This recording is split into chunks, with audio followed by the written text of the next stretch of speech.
Warning, this video is not intended for children or the overly sensitive. By the nature of this figure, there's just way too much cleavage for you. Hey, what's up you guys? Shartimus Prime here, doing another Casting Cave Coffin Comics action figure review on the Legacy series Chaotica. I gotta give a big thanks to Loose Collector for making this video possible and sending out this Sample 2 review for you guys. If you want to see the latest from Loose Collector, check them out. Link is in the description below, and she looks gorgeous already. I don't know what is just standing out to me over here, but I think I'm going to like this figure. Anyway, on the side, you can see some nice looking artwork right over there. Kind of reminded me of J. Scott Campbell a little bit. I dig it. I don't know who this is, but yeah, I like it. And then on the back, nice looking product shot over there. I already have Lady Death. There's Hell Witch, Lady Satanis, and La Muerta. And then you can see a read up over here. If you want to read that, go ahead and pause it right now. And then on the side, you can see a new, different image right over here. So it's not the same exact thing. You know, I like that. Very nice. And she's got the hood on. And then it says Legacy Series Chaotica. Not much more at the bottom, so let's get to it and crack this thing open. If you're trying to get your Loose Collector figures, you can do so. Big! Get your big badass toys at BigBadToyStore.com. Click the link in the description below. And here's looking at Chaotica out of the packaging, and I gotta say, she looks pretty good, and she's gonna go perfectly with the upcoming Erectos figures, so that's gonna match nicely. And I gotta say, just on her own like this, I've posed her around just a little bit, and so far I think she is very poseable, and I really love the aesthetics over here. I mean, a lot. There's a lot to talk about over here. There's a lot to see. We're not going to get too much of a close look, but we'll take a little bit of a closer look. But first, let's get a closer look at the accessories. So the figure comes with 2 different hair display options, and we also get all of these other accessories right over here. 4 sets of hands, 2 different sets of weapons, and this beautiful looking cloak, which has a very nice pearlescent shimmer to it, and I'm going to repeat that quite a bit throughout this video because there's a lot of nice pearlescent shimmering going on with this figure. I love this light blue shading in the inside. That is so sick. You guys have heard me talk about that a bunch on this channel. Old school Toy Biz days kind of thing, and I love seeing that right over here, but on top of that you get that pearlescent shine. So I think this is dope. I would also like a posable cloth cape. I do usually prefer that, but well, I do prefer that, but this is very cool too because I just really like the way it looks. So that does look dope. But yeah, of course, bendy wire cloth cape would be easier to use. And then the hands look really good. They too have that pearlescent shine with the blue shading on there. Dropped one. You also get weapon holding hands with the horizontal hinge right there, and all the fingernails are painted silver. So I really like that detail. And we have her set of relaxed hands right here. And here's her Mystic Powers hands, because you did read the back of that packaging when I said you could pause it right now, didn't you? And then here's her Mystic Effect pieces, which I really dig a lot. I enjoyed taking photos of these using some blue tissue paper over my lights to kind of give it a bluish hue in the background while having her use these translucent blue pieces. I think they look really good. You just attach them to the wrist right over here, going on like that, or it might be easier this way. I don't know. It seems like it feels the same on both sides, but anyway, that's how you could do that. Just pour it on like so. So that's pretty cool. And then you get these 2 scythes, or scythes. Why do I always screw up that word? But I love how shimmery everything is right here. So it's got that nice pearlescent shimmer while also having that translucent blue plastic in there. I think that is great, and they fit very nicely in her weapon holding hands. It's not tricky to get her to hold these at all. I think these are awesome. So here's looking at the head sculpt, and I think the face looks very pretty. I like it. It's not the most detailed head sculpt that I've seen in this kind of scale figure, but I still think it looks beautiful, and I do like it. So that does look very nice with the paint and the sculpt. Looks very clean, and the hair looks really good too. We get 2 of these hairs, or 2 hairs for this head, as I mentioned earlier, but I also wanted to put the cloak on here just to show how that works, and I like how soft this is, and it works pretty good with this head sculpt, or this hair sculpt anyway. That's what you're supposed to use it for. Thought I was supposed to try to tuck this underneath. Yeah, there you go. You want that tucked underneath the hair, and it looks pretty good. You can shift it around as you pose her and stuff. Of course, it's going to limit your options as far as articulation goes, just because the way it's put on there, but still it doesn't look too bad. And I think this is a lot more suiting for her using her mystic effects. You know, it just works better with that. But I really like this hair. It looks really good.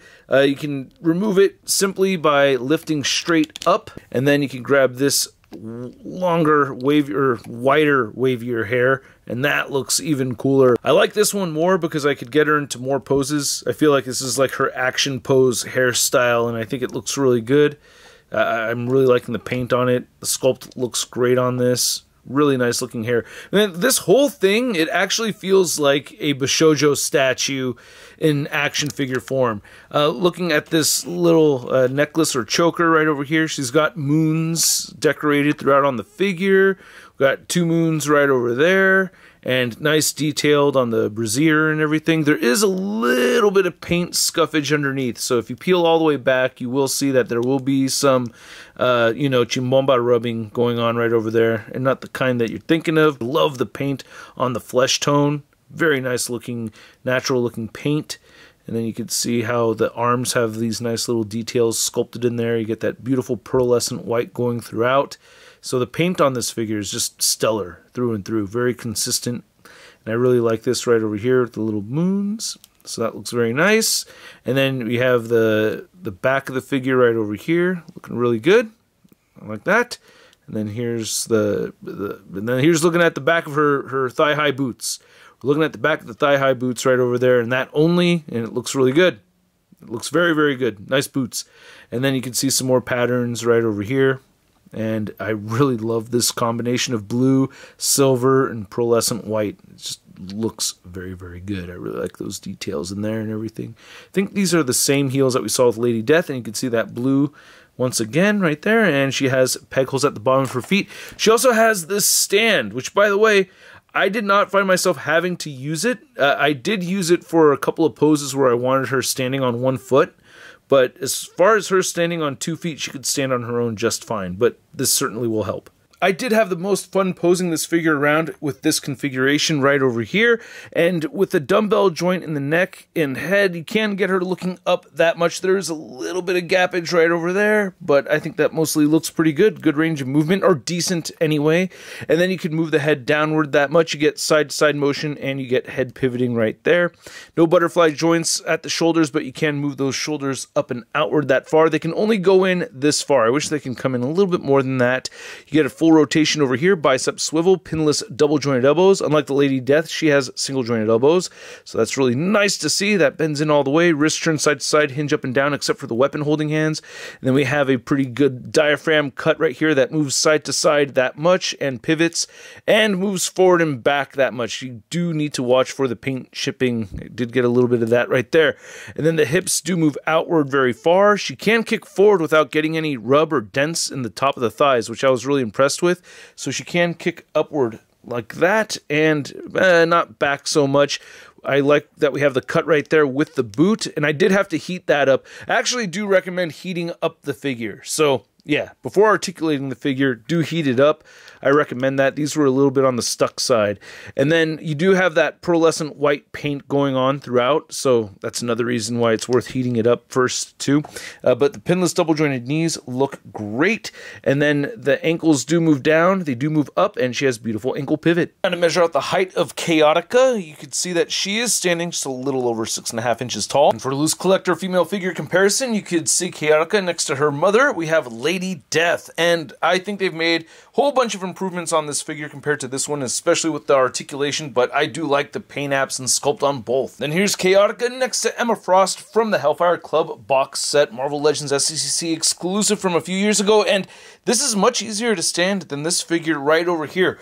I do want to see if I can head swap and maybe make this my new Emma Frost. Let's go for it. This on here, ooh, that fits, and that head does not port on there properly, but I will say, if I could get that staying there in place, this could, oh, yeah, that's going to need sticky tack if that's going to stay on there, but that may be the better Emma Frost look on my shelf. I don't know.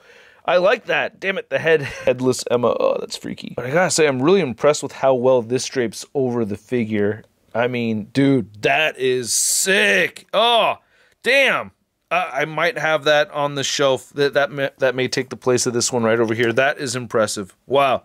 That looks really good. I like that. And without the Emma cape there, that looks pretty good too. Again, it's just resting on the ball peg, so that doesn't match. But if you really wanted this for your Emma Frost, you could make that work. That works for me, right? Doesn't that scale properly? I think that looks really good. And then here's Chaotica. Next to your average 6-inch scale figure, we have the Marvel Legends Big Time Letdown Spider-Man. Hi, I just have one. Oh my. So I hope you guys enjoyed this video. If you did, feel free to hit that like button, and if you're new here, go ahead and hit that subscribe button as well. And I really enjoyed making this video and posing this figure around. It does look awesome, and it does pose very nicely. Just little things, little gripes here and there with the articulation, which I wish was just done a little bit better and not even that bad. Like, just getting the shoulders closer to the body would be nice. The little bit of rub underneath the breasts, that, yeah, but, you know, I'm not going to pose her with her back tilted all the way backwards, exposing that. So while it's there, it's not that visible, you know what I mean? It's underneath the section, and I think the paint applications look amazing. I love the way this figure looks. I obviously love the sculpt. I mean, it is a lot more extra than I would necessarily ask for, but hey, I'm not complaining about that part of it. It's very nice. It looks great. I like all the parts. All the parts. You guys know my preferences, but I am a fan of all the parts. But anyway, this is a cool piece. Maybe not for everybody, but if you're into this kind of thing and you want a potential Emma Frost replacement that looks like this, I would even more highly recommend it. But she looks dope either way, and I'm stoked to have it.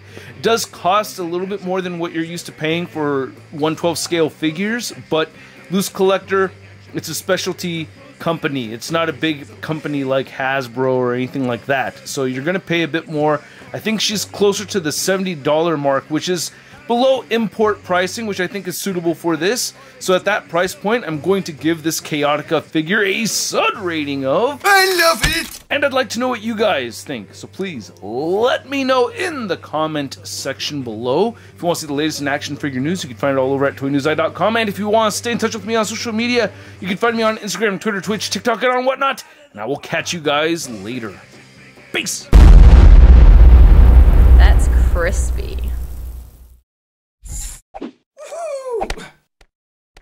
Hey, new Sharkness Prime videos. Hey, you should click one. Yeah, click on one of them. Or subscribe if you haven't. Your face,